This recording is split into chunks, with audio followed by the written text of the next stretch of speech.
This is American Ground Radio. I'm Stephen Paul with Louis R. Avalone, and this is our celebration of our 4th of July special, What Makes America Great? It's about bringing people together on our nation's birthday to remember what has made this country the greatest nation the world has ever known. You know, and what we're discovering through all of these interviews. Right, because every year, for the last 5 years, we've been doing interviews with people all over the country. 5 years. We Lord ask have them, mercy. What is it that you think makes America great? And we've been getting it's a simple question, but we've been getting some wonderful answers over the years. Where there are personal stories. Right. Personal stories of struggles and sacrifices and ultimately successes that could only happen in America. And see, this is what I think a lot of people don't get. Mm-hmm. Is that the American dream? And that's really what we're talking about here. Right. For each of these individuals, they're telling their story of the American dream. Sure. And it's not as much about material and monetary wealth as it is the opportunity in which every person can attain their fullest potential. And our first guest that we're going to bring, this is one of our first interviews we do with Sweet Lou Dunbar, the Harlem Globetrotter. When you talk about opportunity, he had an opportunity and he took full advantage of it. And as a result, he got to tour the world representing his home country. I love this story. It's a great success story. And so to get things started, Sweet Lou Dunbar. America.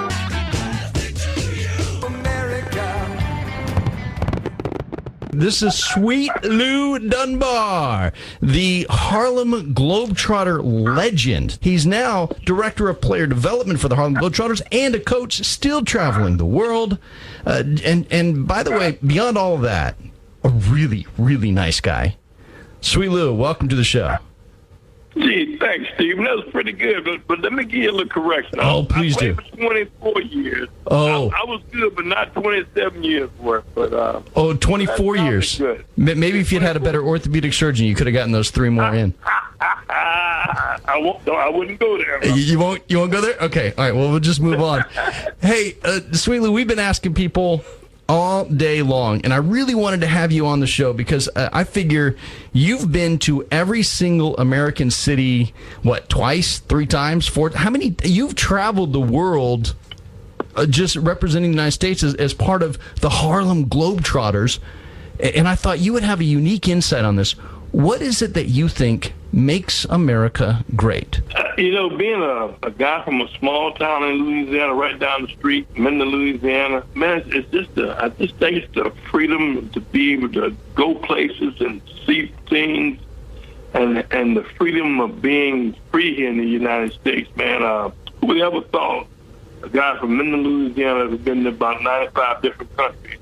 Wow. Had an audience with the Pope, the late Pope John Paul. And been doing this for 41 years. And America's going to always be great because that's what we do. I mean, it gives you the opportunity to just be yourself and have fun and live your life. And you mentioned that you got to have an audience with Pope John Paul II. You also got the chance to be on the Love Boat, and you were on Gilligan's Island. And it's amazing the opportunities that you were able to create for yourself through the sport of basketball. What a wide experience, right? I mean, Lord have mercy. Yeah, that's true, man. And I also had the chance to hang out with Mr. Cooper too, as well. Wow. And doing that, man. Also was on an animated cartoon for the Globetrotters back in the early '80s. My goodness, from Minden, Louisiana? Come on, man. You can't do that anywhere else in the world, can you? I mean, that's such an American story to grow up in a small town in Louisiana. I don't know what your youth was like, but I'm assuming you guys didn't have a whole bunch of you weren't like the wealthiest people in all of Minden, were you? Oh, no doubt. We had 3 channels like everybody else. Saw the Indian at 12 o'clock. We was up late. Television went off. Living a good life. But and I grew up mostly with my grandmother when I was younger because my father owned a club over in Shreveport at the time. Him and my mother worked that club, and so I got to junior high school, and then they came back home, and man, from then on I just moved on. Ended up playing a game of basketball when I got to the 6th grade. My neighbor was my junior high school coach. He said, you need to start playing basketball. So my dad gave me some money for Christmas, and I went out and bought me a basketball and a goal. I was the happiest kid in the block. And my dad said, "What'd you do with that money?" I said, "Man, I bought me a basketball and go." He said, "You must be crazy. You could have got you some shoes, clothes, you know." But by the time I was a freshman, sophomore in high school, my dad was also a deputy sheriff in Webster Parish.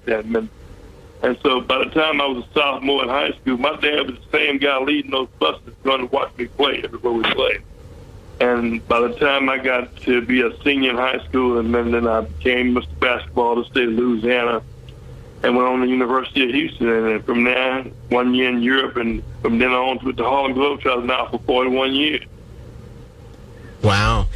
Sweet Lou, this is Louis Avalone. You know, you talk about your family, you talk about growing up right down the road here in Louisiana. At what point growing up did you come to the realization that this country was just something special? I think we all should get that somewhere down the line when we're young,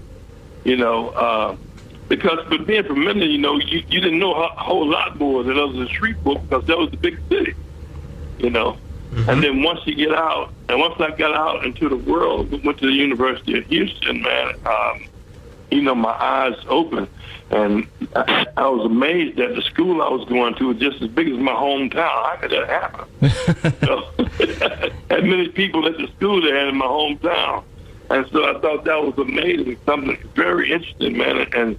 But it afforded you, this country just affords you the opportunity to do what you want to do, to be what you want to be or who you want to be. It affords you that opportunity.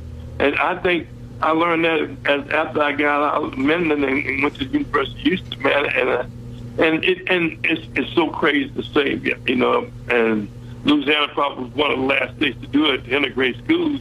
But in 1971 was my first year leaving Louisiana to play, integrated schools, and it was great, man. And I thought that was great. And then I went on to the University of Houston, and you don't even see color anymore. You grew up in a segregated school, but then you end up going to an integrated school. Then you don't see color anymore. You just see people, and that's what makes America great. It's not about color, where you came from, or what your last name is.